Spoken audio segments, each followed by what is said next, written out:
Hello. Welcome to A Layman Looks at the Word with Hal Richardson. We're continuing our study of Revelations of Revelation, and we're in chapter 17 and discussing Mystery Babylon the Great. As a brief review, the beast that the woman sits on is the city of seven hills, which we've determined, or the Bible determines, is Rome. And it talks about seven kings, five have fallen, one is, the other, when he comes, will be the eighth. And we're going to briefly go over Noah's vision of the kingdoms. As we talked about last time, when Noah prepared for the festival of first fruits and planted his vineyard and all that, when he was passed out in the scriptures in Genesis, he had this vision. He saw eight metal pyramids, which are all empires. The first one was stones, or lead, which was Babylon of Nimrod, ancient. The next one was clay, which was Egyptian.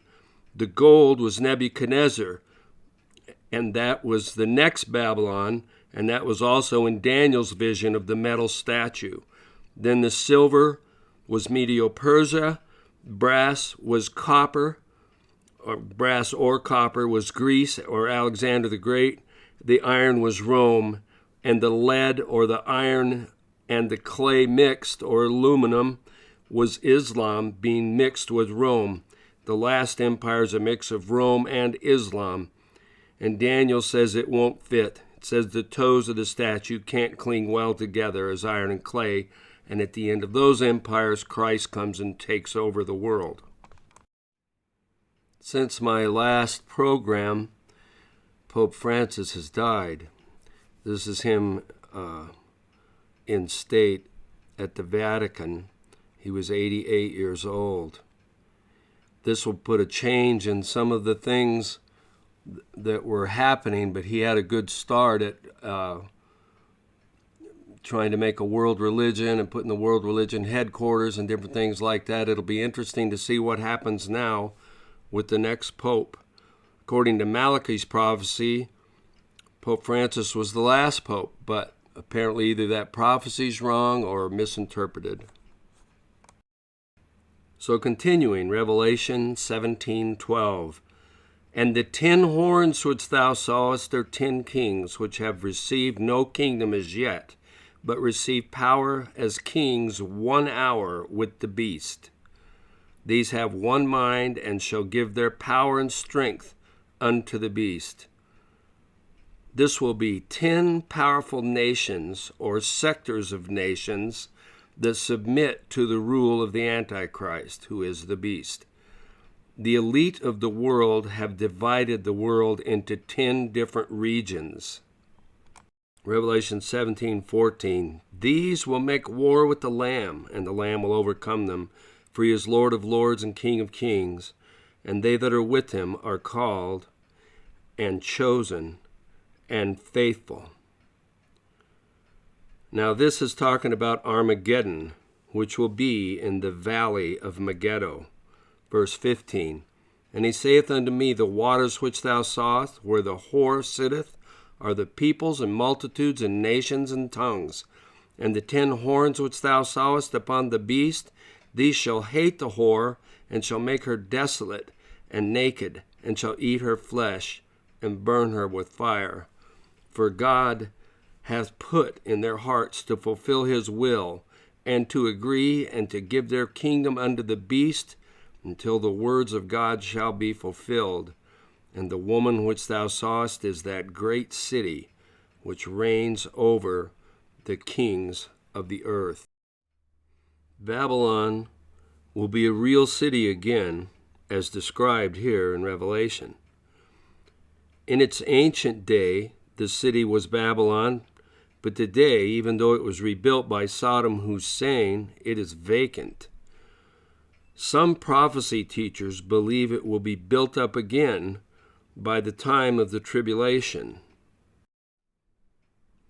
Some prophecy teachers believe it could be Rome for the power of the Catholic Church and the revival of the Roman Empire being the place that the Antichrist rules from. Some prophecy teachers think it might be New York City because of its economic power. The Statue of Liberty represents Semiramis of ancient Babylon, is depicted on the Medal of Honor of the Air Force. Some people believe it may be Jerusalem because it is called Sodom in Egypt, the great city where our Lord was crucified in Revelations 11:8. London is another major trade city where the King Charles lives, but it's not part of the EU anymore. At the opening European Games, a woman on a beast rode into the field, and many women in white robes worshipped it. It was so scriptural.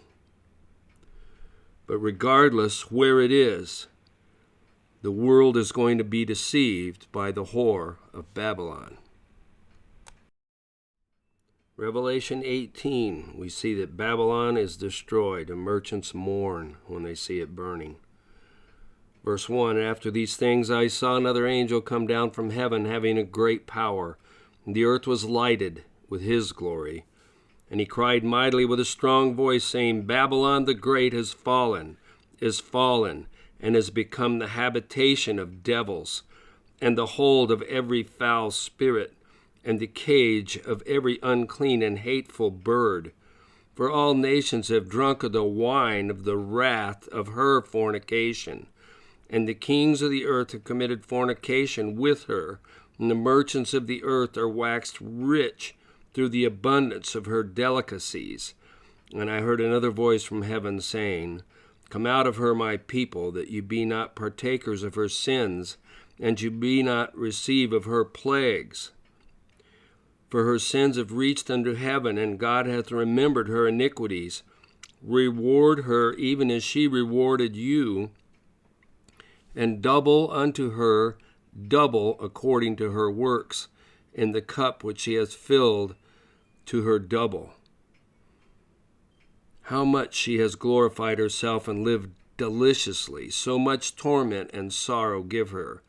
For she has said in her heart, I will sit a queen, I am no widow, and shall see no sorrow. Therefore shall her plagues come in one day, death and mourning and famine, and she shall utterly be burned with fire, for strong is the Lord God who judgeth her. And the kings of the earth who have committed fornication and lived deliciously with her shall bewail her and lament for her when they will see the smoke of her burning, standing afar off for fear of her torment, saying, Alas, alas, that great city Babylon, that mighty city, for in 1 hour is thy judgment come.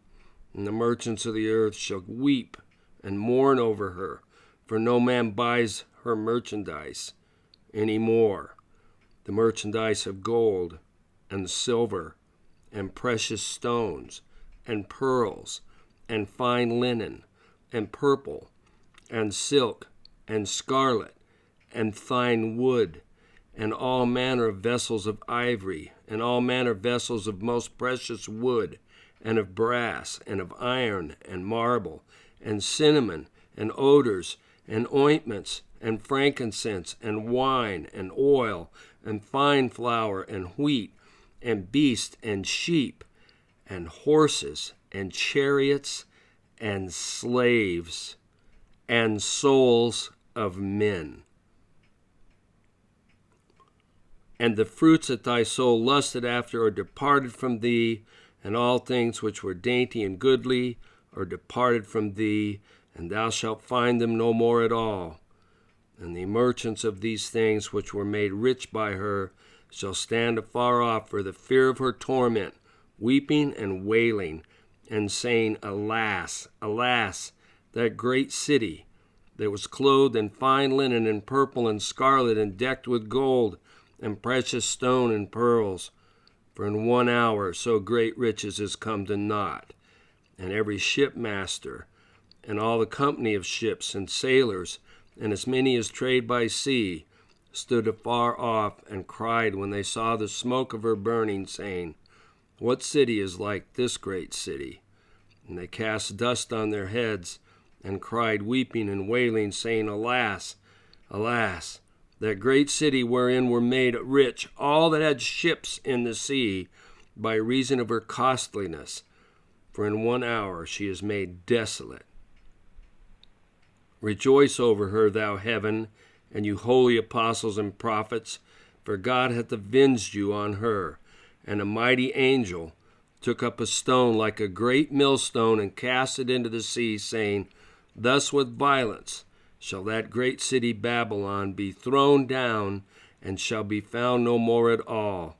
And the voice of harpers and musicians and of pipers and of trumpeters shall be heard no more at all in thee, and no craftsman whatsoever their craft might be will be found any more in thee, and the sound of a millstone shall be heard no more in thee.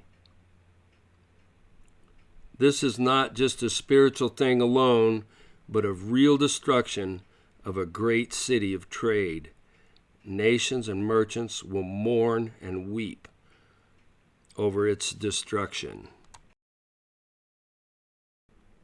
And the light of a candle shall shine no more at all in thee, and the voice of the bridegroom and of the bride shall be heard no more at all in thee, for thy merchants were the great men of the earth, for by thy sorceries were all nations deceived. And in her was found the blood of the prophets and of the saints and of all that were slain upon the earth. The evil that is being dealt with in the not too far future goes back to ancient Babylon. Ancient history writings tell us about Semiramis, who was the mother and wife of Nimrod. She was famed for her beauty. She had a son, Tammuz, and claimed he was the incarnation of Nimrod and a god. Ezekiel 8:14. This was the beginning of the mother-son worship.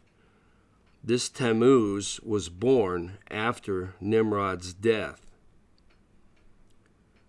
According to the book of Jasher and the Dead Sea Scrolls, Nimrod was killed by Esau on a hunt, preceding his giving up his birthright to Jacob in Genesis 25. When Ezekiel was in Babylon, the worship of Tammuz was still going on during the captivity of Judah, and that's in Ezekiel 8:14. Ishtar is another name for her, and she's called the Queen of Heaven in Jeremiah 7:18. From Ishtar we do get Easter, and some people debate this, but the rabbits and eggs came about because she is the goddess of fertility, and it was brought in to the church back in the 300s. And she was also the great goddess Diana, we see when Paul dealt with her in Acts 19. Easter is only mentioned one time in the Bible in Acts 12:4, and it's one of the sons of Herod that's king, referring to dealing with Paul after Easter, which is a Roman holiday. We're going to close there for today. In all of this, remember, this is the tribulation. The church will have been raptured, and there might have been two, as we've talked about, but they're in heaven. This stuff is going on earth while the Antichrist rules. Jesus is still in charge. He's the king. He will return at the end as well, at Armageddon, and place his kingdom on the earth. This is Hal Richardson. If you don't know him today, he's the way, the truth, and the life. No man comes to the Father except through him.